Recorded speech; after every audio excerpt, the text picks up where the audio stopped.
किसी ने बड़े कमाल की बात कही है कि आवाज ऊंची हो तो कुछ लोग सुनते हैं, लेकिन अगर बात ऊंची हो तो बहुत सारे लोग सुनते हैं। हाय गाइस, मैं हूं आरजे कार्तिक। एक छोटी सी कहानी। ये कहानी एक लड़के की। 24 साल का लड़का जो सेठ के यहाँ पर नौकरी करता था। उसके माँ बाप इस दुनिया में नहीं थे। जिंदगी बड़ी परेशानी में चल रही थी। वो जाता था, रोजाना पैसे कमा करके घर आता था, खाना बनाता था, खाता था, सो जाता था। एक दिन उसने देखा कि उसने 4 चपाती और सब्जी बनाई। हाथ मुंह धोकर के वापस आया, तब तक 3 बची। दूसरे दिन भी यही हुआ। तीसरे दिन उसने ध्यान रखा और चूहे को पकड़ लिया। एक चूहा मोटा सा चपाती लेके जा रहा था। चूहे को पकड़ा तो चूहे ने कहा कि भैया मेरी किस्मत का क्यों खा रहे हो, मेरी चपाती तो मुझे ले जाने दो। तो लड़के ने कहा बेटा मेरे पास में ज्यादा पैसा नहीं, सिर्फ 4 मैंने बनाई है चपाती, उसमें से एक तुम ले जा रहे हो, मैं क्या करूंगा, मेरी जिंदगी ने मुझे बेहाल कर रखा है। तो चूहे ने कहा कि तुम्हारे सारे सवालों के जवाब तुम्हें एक इंसान दे सकता है। लड़के ने पूछा कि कौन है? तो चूहे ने कहा कि गौतम बुद्ध हैं, उनके आश्रम में जाओ, उनसे अपनी जिंदगी के बारे में पूछो, वो तुम्हें रास्ता बताएंगे कि करना क्या है। लड़के ने कहा बहुत बढ़िया बात है। चूहे की बात मान ली, गौतम बुद्ध से मिलने के लिए चल पड़ा। सेठ से छुट्टी ले ली 5-6 दिन की। रास्ता लंबा था, रात हो गई। इस लड़के को कुछ दिखाई नहीं दे रहा था। थोड़ी दूर पर एक हवेली दिखाई दी, वहां गया, जाकर के शरण मांगी। हवेली की मालकिन ने पूछा कि बेटा कहाँ जा रहे हो? तो लड़के ने कहा कि गौतम बुद्ध के आश्रम जा रहा हूं, उनसे मिलने के लिए। तो मालकिन ने कहा कि बहुत बढ़िया जगह जा रहे हो, गौतम बुद्ध से हमारे एक सवाल का जवाब लेकर के आना, अगर वो सवाल का जवाब दे दें। तो लड़के ने कहा जरूर आपका सवाल पूछूंगा, बताइए। तो हवेली की मालकिन ने कहा कि बेटा मेरी 20 साल की बेटी है, जो 20 सालों से एक शब्द नहीं बोली है, बोल नहीं सकती है। बस उनसे पूछ लेना कि ये बेटी कब बोलेगी। ये बोलते बोलते उनकी आंखों में आंसू आ गए। लड़के ने कहा माता जी आप परेशान मत हो, मैं जाऊंगा और आपके सवाल का जवाब जरूर लेकर आऊंगा। लड़का अगले दिन चल पड़ा।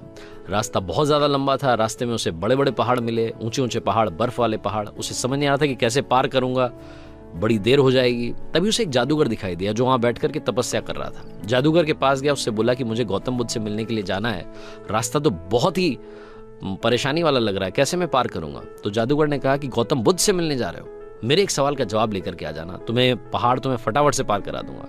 लड़के ने कहा आपका सवाल बताओ।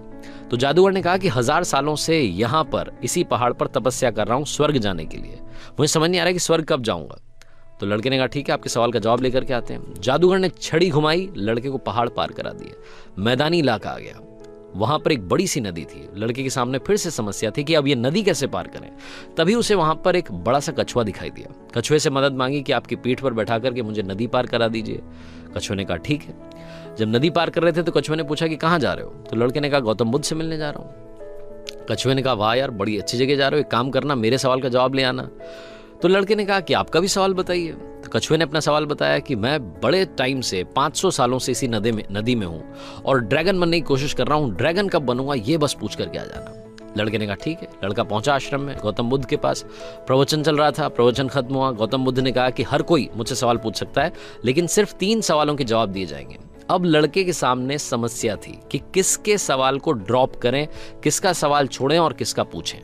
लड़के ने सोचना शुरू किया। सबसे पहले हवेली की मालकिन नजर में आई, ध्यान में आई, तो उसे लगा कि वो तो अपनी बेटी का इलाज कराना चाह रही है, उनकी बेटी बोल नहीं रही है, उनकी आंखों में आंसू थे, उनका सवाल पूछना जरूरी है। दूसरी जो तस्वीर उसके दिमाग में आई, नजर में आई, वो आई जादूगर की। जादूगर 1000 साल से वहां तपस्या कर रहा है बर्फ के पहाड़ में। तीसरी तस्वीर आई कछुए की, जो 500 साल से नदी में ड्रैगन बनना चाह रहा है। फिर लड़के को अपनी तस्वीर नजर आई, जो सेठ के यहाँ पर एक लड़का नौकरी कर रहा है। लड़के ने सोचा कि मैं तो नौकरी कर ही रहा हूँ, खाना खा ही रहा हूँ, ठीक चल ही रहा है, थोड़ी और मेहनत करूंगा, कुछ बदलूंगा। इन 3 लोगों की जिंदगी में बदलाव लाना जरूरी है, इन 3 के सवाल पूछने जरूरी है। लड़के ने गौतम बुद्ध से तीनों के सवाल पूछे। गौतम बुद्ध ने जवाब दिया सबसे पहले हवेली की मालकिन के सवाल का। उन्होंने कहा कि उस मालकिन की जो बेटी है 20 साल की, उसकी जैसी ही शादी होगी वो लड़की बोलना शुरू कर देगी। दूसरे सवाल का जवाब देते हुए गौतम बुद्ध ने कहा कि जो जादूगर है उससे कहना कि वो छड़ी छोड़ दे, जिस दिन उसने छड़ी छोड़ दी, छड़ी का त्याग कर दिया, वो स्वर्ग चला जाएगा। तीसरा सवाल था कछुए का। गौतम बुद्ध ने कहा कि उस कछुए से कहना कि अपना कवच उतार दे, जिस दिन उसने कवच उतार दिया उस दिन वो ड्रैगन बन जाएगा। लड़के ने नमस्कार किया, प्रणाम किया, चल पड़ा वापस। रास्ते में कछुआ मिला। कछुए से कहा कि भैया कवच उतार दो। गौतम बुद्ध ने कहा तुम ड्रैगन बन जाओगे। कछुए ने जैसे ही कवच उतारा, मोती ही मोती निकल आया। कछुए ने कहा मोती का मैं क्या करूंगा, आप ले जाओ। लड़के को मोती दे दिए और कछुआ ड्रैगन बन गया। थोड़ा आगे चला तो जादूगर मिला। जादूगर को जाकर के कहा कि भैया आपको छड़ी छोड़नी पड़ेगी, तभी आप स्वर्ग जा पाओगे। जादूगर ने कहा ये लो छड़ी छोड़ दी, ये छड़ी तुम रख लो, मैं स्वर्ग चला जाऊंगा। जादूगर स्वर्ग चला गया। और अब आई बारी तीसरे सवाल की। ये पहुंचा उस हवेली में जहां मालकिन ने सवाल भेजा था। मालकिन से जाकर के बोला कि मालकिन आपका जो सवाल था उसको जवाब मिल गया है, आपकी 20 साल की बेटी की जिस दिन शादी हो जाएगी उस दिन ही बोलना शुरू कर देगी। उन्होंने कहा क्या बात है, तो देर कैसी, मेरे सामने ही तो दूल्हा बैठा है। तुमसे बढ़िया लड़का कौन हो सकता है। लड़की को बुलाया गया, लड़के ने लड़की को देखा, लड़की ने लड़के को देखा, शादी करा दी गई। और जैसे ही शादी हुई, लड़की ने पहली बात बोली कि आप तो वही हो जो उस दिन रात में हमारे यहाँ आकर के रुके थे। लड़की ने बोलना शुरू कर दिया।